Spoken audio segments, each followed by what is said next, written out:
নমস্কার বন্ধুরা, welcome to back চুমকি চুমকি ব্লগে সকলকে স্বাগত। আমার সবার জন্য ভালোবাসা। তো অনেক দিন পর তোমাদের জন্য নিয়ে আসলাম একটা ফেসিয়াল ভিডিও, যেটা হচ্ছে অনেক দিন ধরে আমাকে কমেন্ট করেই যাচ্ছে কি দিদি ফেসিয়াল ভিডিও দাও, ফেসিয়াল ভিডিও দাও। বাট হচ্ছে তাদের কাছে আমি ক্ষমা চাইছি যে আমি ফেসিয়াল ভিডিও এতদিন ছাড়তে পারিনি, মানে দিতে পারিনি। আর হচ্ছে ব্যাপারটা সেটা না, ব্যাপারটা হচ্ছে আমি পার্লারে যখন কাজে যেতাম না, তো ভিডিও করা হতো না আমার, তার জন্য হচ্ছে কোনো ফেসিয়াল ভিডিও আমি দিতে পারিনি। তো ফাইনালি তোমাদের জন্য নিয়ে চলে আসলাম আমি ম্যাঙ্গো ফেসিয়াল ভিডিও। এখানে যে ম্যাঙ্গো ফেসিয়ালটা সত্যি ভীষণ ভীষণ ভালো কাজ করে, আর মনে হবে অরিজিনাল ম্যাঙ্গো দিয়েই মানে আমি কাজটা করছি। গন্ধটাও এত এত ভালো। আর হ্যাঁ, জানো তো আমি কিন্তু স্ক্রাব করে নিয়েছি, ক্লিনজার স্ক্রাবিং সব হয়ে গেছে। তারপরে এখানে নাম্বার 3, তো এখানে কিন্তু জেল ম্যাসাজ হচ্ছে, যেটা হচ্ছে ক্লিন করার পর কিন্তু আমি জেল ম্যাসাজটা দিচ্ছি, যেহেতু জেল ম্যাসাজটা করলে স্কিনটা রিল্যাক্স হবে। তার জন্য কিন্তু আমি জেল ম্যাসাজটা আগে করে নিচ্ছি, যেহেতু স্কিনের একটু প্রবলেম আছে, দাগ আছে, আর স্কিনটা খুব খুব পাতলা। আমি জানি অনেকজন আমার ফেসিয়াল ভিডিও পছন্দ করে, আর জানি আমাকে ভালোবাসা আমাকে দেওয়াও হবে এই ফেসিয়াল ভিডিওতে। আর হচ্ছে সত্যি বলছি, আমার ভীষণ ভীষণ ভালো লাগছে কি যা হোক এতদিন পর আমি ফেসিয়াল ভিডিওগুলো তোমাদেরকে দিতে পারছি। আর বেশ কিছুদিন ধরে একই কমেন্ট আসছিল, দিদি ফেসিয়াল ভিডিও দাও, ফেসিয়াল ভিডিও দাও। তাদের কাছে আমি ক্ষমা চেয়ে নিচ্ছি।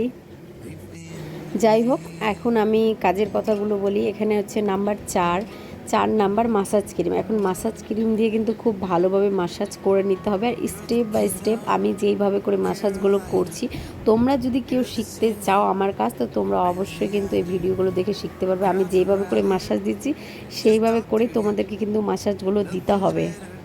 তো চলো এই ফেসিয়াল ভিডিওর মাধ্যমে আমার জীবনের কথা কিছু তোমাদেরকে শেয়ার করি। আমার ডেলি রুটিন কী, তো জানো আমার যখন সকাল হয়, সকাল থেকে নিয়ে রাত্রি 10টা অবধি টানা আমার কাজ থাকে।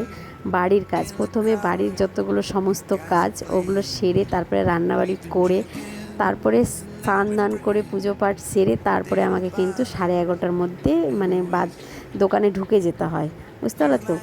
তারপরে ওইখানে আমার একদম 11:30 থেকে জার্নি হলো 8:30 অবধি, তার মধ্যেই আমাকে ভিডিও বানাতে হয়।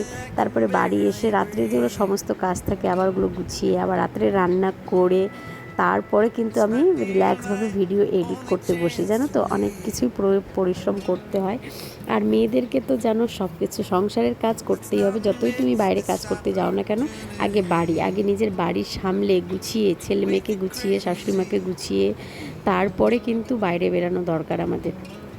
আরেকটা কথা কি বলি জানো তো, মাঝে মাঝে কিন্তু আমার রাত্রেবেলায় এসে রান্না করতে একদমই ইচ্ছে করে না, এতটা ক্লান্তি হয়ে থাকে।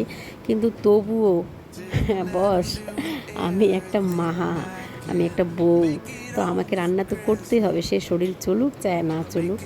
আর হচ্ছে ব্যাপারটা কি বলো তো, এরকম না, তোমাদের দাদাভাই কিন্তু আমাকে প্রচুর প্রচুর সাপোর্ট করে। আমার বরমশাই ভীষণ ভালো, অনেক অনেক সাপোর্ট করে, অনেক কিছুই করে দেয় আমাকে হেল্প। যেমন সবজি কেটে দেয়, যেমন রান্নাঘরগুলো পরিষ্কার করে দেয়, এগুলো সমস্ত কাজগুলো করে দেয়, কিছু বাসন থাকলেও মেজে দেয়। তো এদিক থেকে আমি বলবো আমার মাকে ধন্যবাদ জানাবো কি এত ভালো একটা ছেলে আমার জন্য খুঁজে দিয়েছে। তো আমি পরিশ্রম করতে কিন্তু ভীষণ ভালোবাসি, কিন্তু মাঝে মাঝে যখন শরীরটা অসুস্থ হয়ে যায় না, তখন মার কথা কিন্তু প্রচুর মনে পড়ে। আর সত্যি আমার চোখ থেকে তখন জল পড়ে, কি মায়ের কাছে ছিলাম তখন কত আদরে ছিলাম। এটা আমি বলে না, প্রত্যেকটা মেয়ে এরকম মনে করবে। যাই হোক, আমার গল্পটা একটু শোনালাম তোমাদেরকে। আর এখন দেখো মাসাজ কিন্তু ভালোভাবে প্রপারভাবে তোমাদেরকে মাসাজটা দিয়ে নিতে হবে। আমি কিন্তু ঠিকঠাকভাবে একদম কমপ্লিট মাসাজ করেছি, আর আমি কোনো ভিডিও স্কিপ করিনি, সম্পূর্ণভাবে কিন্তু আমি মাসাজটা দিয়েছি।